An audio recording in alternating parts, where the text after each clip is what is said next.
Well, here we are back in the shop. The work is exactly where we left it. We started with a board. We used hand saws to cut out a piece of wood that we wanted, leaving behind the wood we don't want. What are we going to do with this wood? If you have a use for it, maybe you have to patch a hole in the floor or whatever it is. Maybe that piece of wood is exactly the way you want it right now. That's all you need to do. But if you want to make something of this piece of wood, if you want to use it in something more elaborate, more finished, well, this piece of wood is just not going to work for you. Here's the problem. We had this piece of board, a reject, salvaged piece of wood. It's got a lot of flaws. Big knot hole, huge knots. Our piece of wood, no knots. We cut around the knots. But in every other respect, our little piece of wood is exactly a match to the bigger piece of wood. This bigger board, watch this, doesn't lie flat on the bench. It's got a bow. It's cupped. This side is raised up, the underside is cupped. It's not flat, it's not straight. And here's the thing. Whatever this big board is, this little piece of board will be a miniature version of it. It will be just as crooked, just as cupped in proportion to its size as the main board. You've all heard the expression, a chip off the old block. You know what that means, right? Well, this board is a chip off this board. It's exactly the same, only a smaller version. Just like that child that behaves exactly like a parent. A chip off the old block. Well, if we want to do something with this board, want to do something a little more elaborate, we've got to change our tools. We've got to flatten the board. We've got to get a straight edge on it and an edge that's square to the face we flattened. To do that, well, we don't use hand saws now. Now we've got to switch to an entirely different class of tools. Hand planes. Now I've set a few hand planes on the bench. There's a couple of old Stanley planes. A couple of old wooden planes. Doesn't matter which one you use, but these are the tools you're going to need to flatten this board. Now, the rule around here is you use what you got. If you've got a small plane, you use a small plane. If you've got a big plane, use a big plane. Basically, my philosophy is use the largest plane that you can handle for the work that you're doing. The reason being is that, you see a plane, this is an old Stanley. Plane has a flat sole, and the cutting iron projects just a little tiny bit through that sole. What that means is the plane will take a shaving off the surface of the board, but the flatness of the sole will make sure it doesn't gouge in too badly, and it actually allows you to flatten the board and to plane a straight edge. Not a lot of folks use hand planes anymore, but they're wonderful tools. And they're still made. You can buy brand new ones of indifferent quality or wonderful quality, or you can get older planes and refurbish them. Doesn't really matter. What matters is use them. And that's what we're going to do. So we're going to take our little piece of board, going to plane it flat and shoot an edge on it that's straight and square to the face that we clean up. To do that, we don't need anything special in the way of jigs. Look here, I'm just looking at the grain.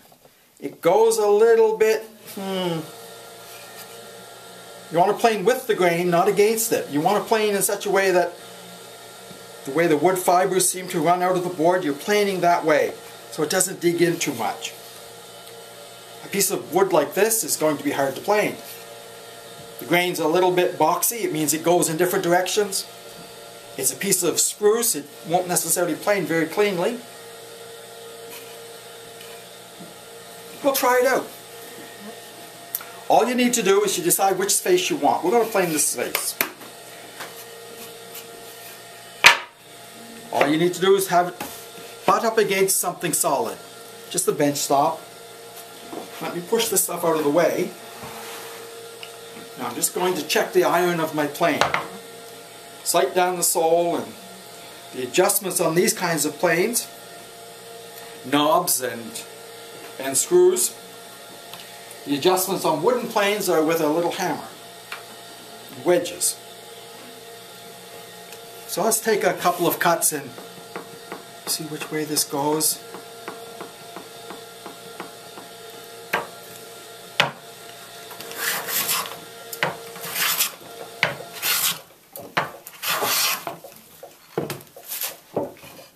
Right away you can see where the plane took off a little shaving, where it left wood behind. That just shows you how crooked this piece of wood really is. Well, we'll carry on.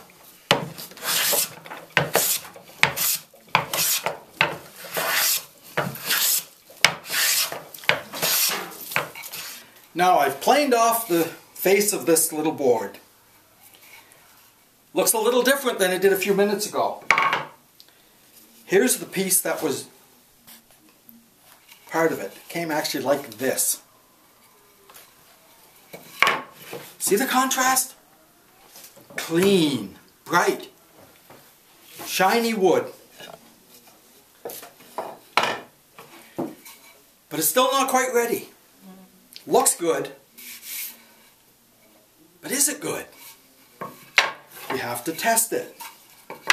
See, one of the problems with a piece of wood is a plane is really quick at getting it basically flat and cleaned up. The trouble is this board it came from was twisty. This small board is twisty the same way. How are you going to check for twist? Well, there's a really old-fashioned, very simple way to check that out. So just a couple of strips of wood that are parallel to each other. I've colored these ones contrasting colors. They're called winding sticks because when a board is twisted, it's called in-winding. Take one winding stick and put it at the end. Take the other at the other end. Step back and sight over one stick into the other.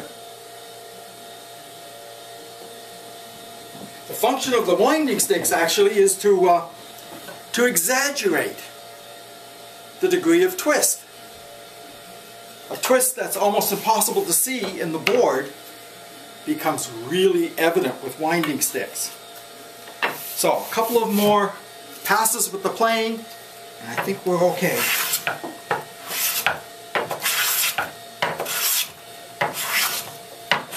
Now, we checked the board with the winding sticks.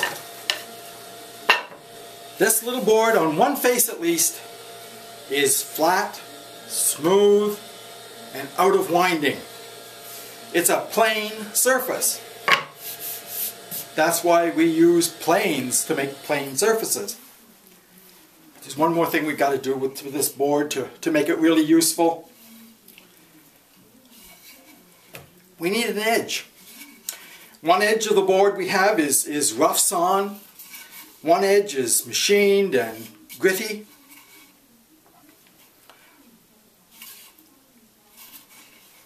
So we're going to plane an edge. And the edge has got to be straight. It's got to be square to this face. Which edge do you want to plane? Well, it doesn't really matter. but we're going to mark the edge.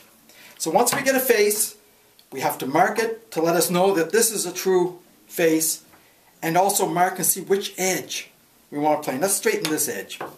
So I simply make a pencil mark. That just indicates that this is plain flat, straight, out of winding, and that this edge will be squared to it. Now the easiest way to do that is simply clamp it up in our bench vise. Take our plane, hold it a little differently. Don't hold it by the knob necessarily. Put your fingers under it, use your fingernails as a guide.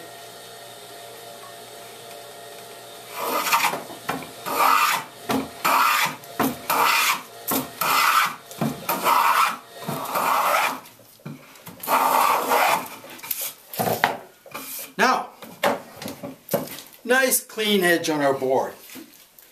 But we have to have more than a nice clean edge. It's got to be square to the face we indicated.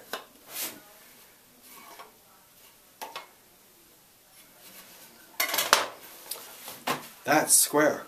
And as soon as it's square, another pencil mark.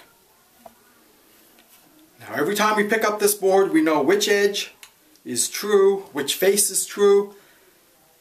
This is our reference. If we make anything out of this board, that's the reference. Now, brothers and sisters, when you make those marks on a board, those are not marks of intention. They're not what you're going to do. They're marks of what you have done. And these are marks that indicate that you've become part of a brotherhood, a sisterhood of woodworkers that goes back centuries. I want to show you something. I salvaged part of a window from an old house. The window was in pieces. It's so badly weathered. Well, I'll show it to you. Here's what remains of a windowsill from a house that was built about 1830. You can then just imagine the amount of weather this old windowsill has taken. It's rotted right away, worn away almost to nothing. But in its day, a pretty substantial piece of wood, piece of white pine. And here's what I want to show you, the treasure of this old piece of wood. The bottom of this windowsill has been planed smooth. That's not rough sawn, it's planed smooth. The joiner who built this window, now it's a little hard to see, but there's a faint pencil mark right there. He planed this flat, true, out of winding, marked it, set it up in his bench, and then he planed this edge. And when this edge was flat and smooth and straight and square to this original face, he put another pencil mark on it.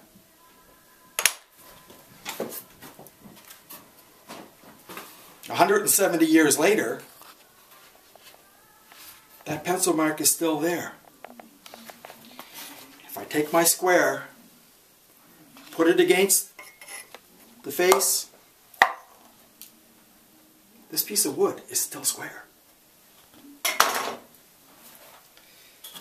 If you can do this, you're part of the tradition of the joiners and cabinet makers who could do this. Happy planing.